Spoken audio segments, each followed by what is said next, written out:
ಏನ್ ಸಮಸ್ಯೆ? ಮಹೇಶ್ ಅಂತ. ಮಹೇಶ್ ಅಂತ. ಅವನು ಹುಟ್ಟಿದ್ದು 28 ಇಲ್ಲ, ಡೇಟ್ ಬೇಡಮ್ಮ. ಏನ್ ಸಮಸ್ಯೆ ಆಗ್ತಾ ಇದೆ ಹೇಳಿ. ಅವನ್ಗೆ ವಿದ್ಯಾಭ್ಯಾಸ ಒಂದ್ ಸ್ವಲ್ಪ ಇದಾಗ್ತಾ ಇದೆ, ಅದ್ರ ಬಗ್ಗೆ ಕೇಳ್ಬೇಕಿತ್ತು. ಎಷ್ಟು ವಯಸ್ಸಿದೆ ಅಮ್ಮ ಈಗ ಅವನ್ಗೆ? 21 ಗುರುಜಿ. 21 ಅಂದ್ರೆ SSLC ಯಲ್ಲಿ ಡಿಸ್ಕಂಟಿನ್ಯೂ ಆಗಿದೆಯಾ? ಏನೇನ್ರಿ ಗುರುಜಿ? ಎಲ್ಲಿ ಡಿಸ್ಕಂಟಿನ್ಯೂ ಆಗಿದೆ ಅಮ್ಮ ಓದೋದ್ರಲ್ಲಿ? ಅವನು ಓದ್ತಾನೆ ಗುರುಜಿ, ಯಾಕೋ ಅವನು ಓದಿದ್ದಷ್ಟಕ್ಕೂ ಅವನ್ಗೆ ಪರ್ಫಾರ್ಮೆನ್ಸ್ ಬರ್ತಾ ಇಲ್ಲ, ಜ್ಞಾಪಕ ಶಕ್ತಿ ಇಲ್ಲ. BE ಮಾಡ್ತಾ ಇದ್ದಾನೆ ಅವನು. Okay okay. ಆದ್ರೆ ಅವನು ತುಂಬಾ ಕಷ್ಟ ಬಿದ್ದು ಓದ್ತಾನೆ, ಅವನು ಓದಿದ್ದಷ್ಟಕ್ಕೆ ಅವನ್ಗೆ ಮಾರ್ಕ್ಸ್ ಬರ್ತಾ ಇಲ್ಲ, ಅದು ಅವನ್ಗೆ ಒಂದ್ ಸ್ವಲ್ಪ ಬೇಜಾರು. Okay okay. ಓದ್ತಾ ಇರೋ ಮಕ್ಳೆಲ್ಲ ಚೆನ್ನಾಗಿ ಬರ್ತಾ ಇದೆ, ನನ್ಗ್ ಬರ್ತಾ ಇಲ್ಲ ಅಂತ ಅವನು ಅಳ್ತಾನೆ, ಅದಕ್ಕೆ ಕೇಳೋಣ ಅಂತ. ಅದು ಹಾಗೆಮ್ಮ, ಸ್ವಲ್ಪ ನಕಾರಾತ್ಮಕ ಶಕ್ತಿಗಳದ್ದು ತೊಂದರೆ ಆಗಿರತ್ತೆ ಮಕ್ಕಳಿಗೆ. ಅದೇನು ಯೋಚನೆ ಮಾಡಬೇಡಿ. ಅವನ್ಗೆ ಆಯಾಸ ಜಾಸ್ತಿ ಆಗ್ತಾ ಇದೆ, ಜಾಸ್ತಿ ಮಲಗ್ತಾನೆ ಅನ್ಸತ್ತೆ. ಇಲ್ಲ ಗುರುಜಿ, ಮಲ್ಗೋದು ಕಡಿಮೆ. ಅವ್ನು ರಾತ್ರಿ 12:30 1ವರೆಗೂ ಓದ್ತಾ ಇರ್ತಾನೆ, ಬೆಳಗ್ಗೆ 6 ಗಂಟೆಗೆ ಎದ್ದು ಬಿಡ್ತಾನೆ. ಸರಿ, ಯಾಕಂದ್ರೆ ಈ ತರದ ಮಕ್ಕಳಲ್ಲಿ ಸ್ವಲ್ಪ ಅಮಾವಾಸ್ಯೆ ಹುಣ್ಣಿಮೆ ಬಂತು ಅಂದ್ರೆ ಸ್ವಲ್ಪ ತೊಂದರೆಗಳಾಗತ್ತೆ, ಕೋಪ ಮಾಡ್ಕೊಳ್ಳೋ ಅಂತದ್ದು ಈ ತರ ಆಗ್ತಾ ಇರುತ್ತೆ. ಏನು ಯೋಚನೆ ಮಾಡಬೇಡಿ. ನೀವು ಕಣ್ಮುಚ್ಚಿ. ನಿಮ್ಮ ಮನೆ ದೇವ್ರು ಯಾರಮ್ಮ ಸುನಂದಮ್ಮ? ಶ್ರೀನಿವಾಸ ಗುರುಜಿ. ಶ್ರೀನಿವಾಸ ವೆಂಕಟೇಶ್ವರ ಸ್ವಾಮಿ ಪಾದ ಕೋಟಿ ನಮಸ್ಕಾರಗಳು ಹೇಳ್ತಾ ನೀವು ಕಣ್ಮುಚ್ಚಿ ಓಂ ಗೋವಿಂದಾಯ ನಮಃ ಅಂತ ಹೇಳಿ, ಇಲ್ಲಾಂದ್ರೆ ಶ್ರೀ ಲಕ್ಷ್ಮೀ ವೆಂಕಟೇಶ್ವರಾಯ ನಮಃ ಅಂತ ಹೇಳ್ಕೊಡಿತಾಯಿ ಪ್ರಾರ್ಥನೆ ಮಾಡ್ಕೊಳ್ಳಿ. ನಿಮ್ಮ ಮಗನ ಹೆಸರು ಮಹೇಶ್.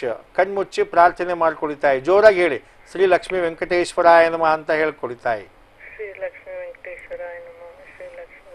ಸ್ವಲ್ಪ ಜೋರಾಗಿ ಹೇಳಿತಾಯಿ. ಶ್ರೀ ಲಕ್ಷ್ಮೀ ವೆಂಕಟೇಶ್ವರಾಯ ನಮಃ, ಶ್ರೀ ಲಕ್ಷ್ಮೀ ವೆಂಕಟೇಶ್ವರಾಯ ನಮಃ, ಶ್ರೀ ಲಕ್ಷ್ಮೀ ವೆಂಕಟೇಶ್ವರಾಯ ನಮಃ, ಶ್ರೀ ಲಕ್ಷ್ಮೀ ವೆಂಕಟೇಶ್ವರಾಯ ನಮಃ, ಶ್ರೀ ಲಕ್ಷ್ಮೀ ವೆಂಕಟೇಶ್ವರಾಯ ನಮಃ, ಶ್ರೀ ಲಕ್ಷ್ಮೀ ವೆಂಕಟೇಶ್ವರಾಯ ನಮಃ, ಶ್ರೀ ಲಕ್ಷ್ಮೀ ವೆಂಕಟೇಶ್ವರಾಯ ನಮಃ, ಶ್ರೀ ಲಕ್ಷ್ಮೀ ವೆಂಕಟೇಶ್ವರಾಯ ನಮಃ, ಶ್ರೀ ಲಕ್ಷ್ಮೀ ವೆಂಕಟೇಶ್ವರಾಯ ನಮಃ, ಶ್ರೀ ಲಕ್ಷ್ಮೀ ವೆಂಕಟೇಶ್ವರಾಯ ನಮಃ, ಶ್ರೀ ಲಕ್ಷ್ಮೀ ವೆಂಕಟೇಶ್ವರಾಯ ನಮಃ, ಶ್ರೀ ಲಕ್ಷ್ಮೀ ವೆಂಕಟೇಶ್ವರಾಯ ನಮಃ, ಶ್ರೀ ಲಕ್ಷ್ಮೀ ವೆಂಕಟೇಶ್ವರಾಯ ನಮಃ, ಶ್ರೀ ಲಕ್ಷ್ಮೀ ವೆಂಕಟೇಶ್ವರಾಯ ನಮಃ, ಶ್ರೀ ಲಕ್ಷ್ಮೀ ವೆಂಕಟೇಶ್ವರಾಯ ನಮಃ, ಶ್ರೀ ಲಕ್ಷ್ಮೀ ವೆಂಕಟೇಶ್ವರಾಯ ನಮಃ, ಶ್ರೀ ಲಕ್ಷ್ಮೀ ವೆಂಕಟೇಶ್ವರಾಯ ನಮಃ, ಶ್ರೀ ಲಕ್ಷ್ಮೀ ವೆಂಕಟೇಶ್ವರಾಯ ನಮಃ, ಶ್ರೀ ಲಕ್ಷ್ಮೀ ವೆಂಕಟೇಶ್ವರಾಯ ನಮಃ, ಶ್ರೀ ಲಕ್ಷ್ಮೀ ವೆಂಕಟೇಶ್ವರಾಯ ನಮಃ.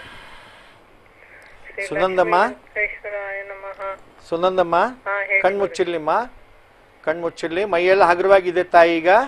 ಹೌದು ಗುರುಜಿ. ಬಹಳ ಸಂತೋಷ. ಕಣ್ಣು, ಕಿವಿ, ಮೂಗು, ಕತ್ತು, ಮಕ, ತಲೆ ಎಲ್ಲ ಹಗುರವಾಗಿದೆ ತಾಯಿ, ಗಮನಿಸ್ತಾ ಇರಿ. ಹೌದು ಗುರುಜಿ. ಕತ್ತು, ಭುಜಗಳು, ಕೈಗಳೆಲ್ಲ ಹಗುರವಾಗಿ ಆಗಿದೆಯಮ್ಮ? ಹೌದು ಗುರುಜಿ. ನಿಮ್ಮ ಎದೆ, ಹೊಟ್ಟೆ ಭಾಗ, ಸೊಂಟದ ಭಾಗ ಎಲ್ಲ ಹಗುರವಾಗಿ ಆಗಿದೆಯಾ ತಾಯಿ? ಹೌದು ಗುರುಜಿ. ಮೊಣಕಾಲು, ಕಾಲ್ವರೆಗೂ ಹಗುರವಾಗಿ ಆಗಿದೆಯಾ? ತಲೆಯಿಂದ ಕಾಲು, ಕಾಲಿಂದ ತಲೆವರೆಗೂ ಹಗುರವಾಗಿದೆಯಾ ತಾಯಿ? ಬಹಳ ಸಂತೋಷ. ಕಣ್ಣಲ್ಲಿ ಬೆಳಕು ಬಂದಿದ್ಯಾ ನೋಡಿ ತಾಯಿ? ಬಂದಿದ್ಯಾ? ನಿಮ್ಮ ಮನೆಯಲ್ಲೂ ಬೆಳಕು ಬಂದಿದ್ಯಾ? ಬಹಳ ಸಂತೋಷ. ನಿಮ್ಮ ಮಗನಲ್ಲೂ ಮಹೇಶಲ್ಲೂ ನೋಡ್ಕೊಳ್ಳಿ. ಕಣ್ಣು, ಕಿವಿ, ಮೂಗು, ಮಕದ ಭಾಗ, ತಲೆ ಭಾಗ ಎಲ್ಲ ಚಿನ್ನದ ಬೆಳಕು ಆಗಿದೆಯಾ? ಆಗ್ತಾ ಇದೆಯಮ್ಮ? ಸರಿ, ಸಂತೋಷ. ಹಾಗೆ ಕತ್ತು, ಭುಜಗಳು, ಕೈಗಳೆಲ್ಲ ಚಿನ್ನದ ಬೆಳಕಾಗಿದೆಯಾ? ಎದೆ ಭಾಗ, ಹೊಟ್ಟೆ ಭಾಗ, ಸೊಂಟದ ಭಾಗ ಚಿನ್ನದ ಬೆಳಕಾಗಿದೆಯಾ ತಾಯಿ? ಮೊಣಕಾಲು, ಕಾಲ್ವರೆಗೂ ಚಿನ್ನದ ಬೆಳಕಾಗಿದೆಯಾ? ತಲೆಯಿಂದ ಕಾಲು, ಕಾಲಿಂದ ತಲೆವರೆಗೂ ಚಿನ್ನದ ಬೆಳಕಾಗಿದೆಯಾ ತಾಯಿ?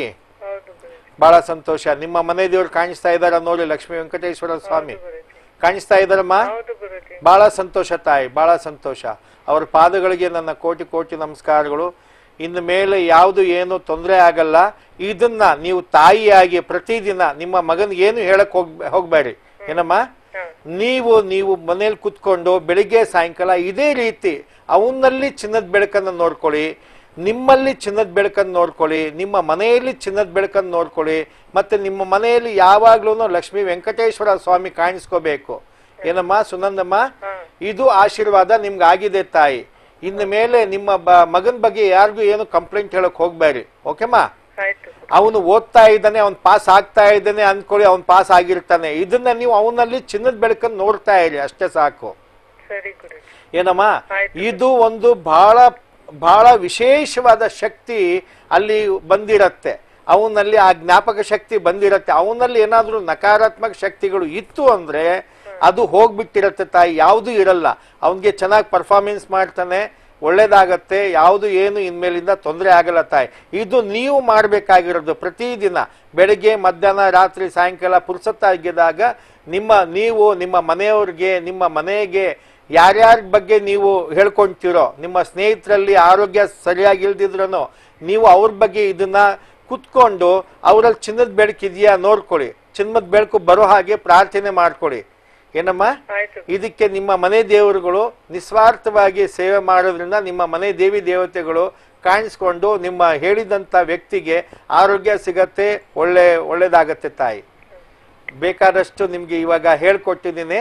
ಇದನ್ನ ನೀವು ಪ್ರತಿದಿನ ಮಾಡಿದ್ರೆ ನಿಮಗೂ ಒಂದು ಮಾತ್ರೇನು ತಿನ್ನೋದಿರಲ್ಲ, ಒಳ್ಳೇದಾಗಿರುತ್ತೆ ತಾಯಿ. ಓಕೆಮ್ಮ, ಸಂತೋಷ. ಮೈಯೆಲ್ಲ ಹಗುರವಾಗಿದೆಯಲ್ಲ? ಬಹಳ ಸಂತೋಷ ತಾಯಿ, ಬಹಳ ಸಂತೋಷ. ಒಳ್ಳೇದಾಗ್ಲಿ.